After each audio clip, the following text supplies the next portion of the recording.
And they're off. Towards the inside is Hanover Hill Justine. On the extreme outside, Hell on Your Heels. Between them, DM Paid in Advance and Papa Chase now. Hanover Hill Justine by 3/4 of a length. Hell on Your Heels is closing, and it's those two coming down to the payoff. Hanover Hill Justine's going to win it. Second was Hell on Your Heels, and completing the triactor is number 2, DM Paid in Advance. Race 1 numbers unofficial, 142.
The unofficial winner of the first race was number 1, Hanover Hill Justine.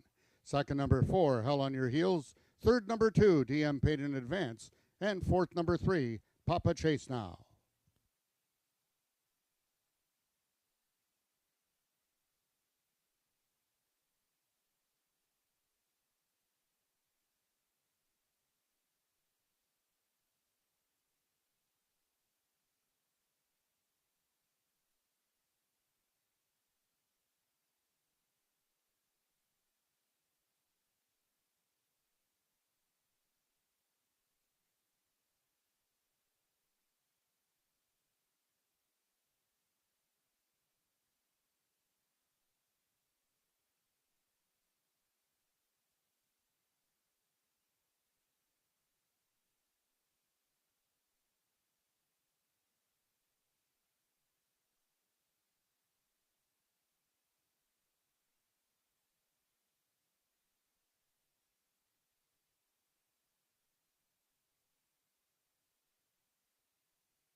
The results of the first race are now official. The winner is number 1, Hanover Hill Justine, 6-year-old chestnut mare by Makeout Artist out of Dash to the Hilt by Purity Dash.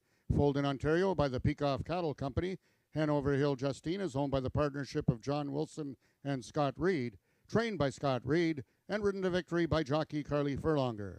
Hanover Hill Justine winning the distance with a time of 18.432 seconds, carrying a speed index of 77. Rechecking from top to bottom, order of finish in your program should read 1342 Stewart Scratch.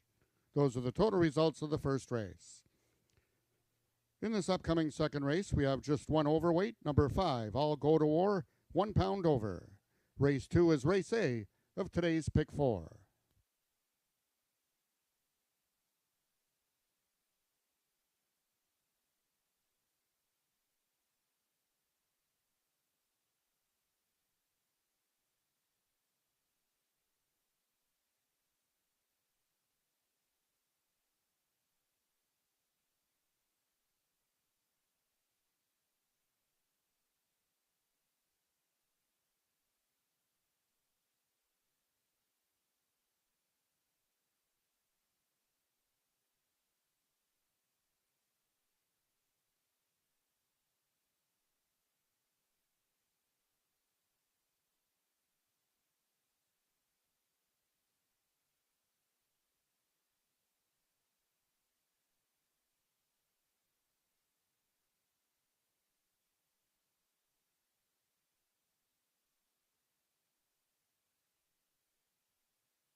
Well, here we are. The first race at Ajax Downs is in the books, and Hanover Hill Justine has won for the first time this year in her 5th start, and that's her 5th career win in 34 races. Congratulations to Breeders' Peacock Cattle Company, owner Scott Reed and John Wilson, trainer Scott Reed, jockey Carly Furlonger, and this could be a big day for the Wilson team. And Mr. Wilson, of course, from New Liskeard has brought about 5,000 people with him here. No, I'm just kidding. But it was a big winner's circle there. Started off the day right. We're going to see him maybe later in the stakes race. Carly, Hanover Hill Justine, she finally found a nice spot. She raced just last week. It was an excellent effort. But boy, this spot was really made for her, wasn't it? Yeah, absolutely. Wasn't exactly the plan to run her right back, but they having a little bit of trouble with the entries, and so we tossed her back in, and it was a good spot for her. Don't get me wrong, but so nice little spot for her, and she came back really well. So good. Yeah, she looked very good, and she did make a nice appearance. Now the stakes race today, the Princess Derby, $51,000. You know, we talked after the trial. You won both trials on both Wilson fillies. You guys picked out these horses for him, you and Scott. Now, I know you love our Bye Bye Baby. Would it be tough, though, to make the decision to ride her over Expedient in the final? You know, I felt kind of weird to give up the faster qualifier going into a stakes race, but it's even tougher to jump off a horse that you haven't been beat on yet. So we're going to stick with our Bye Bye Baby, but I expect both fillies to run a good race. Well, you guys are having a great year, and you guys have an eye for horses, and you do a great job out in Lansdowne. Is that correct? Yep. It's not too far, is it? About 2.5 hours. That's far enough. Okay. Way to go. Carly Furlonger has started the day off with a win. Will she be in the winner's circle for the Princess Derby at the end of the card today? We'll find out. But right now we have race 2 coming up in about 20 minutes.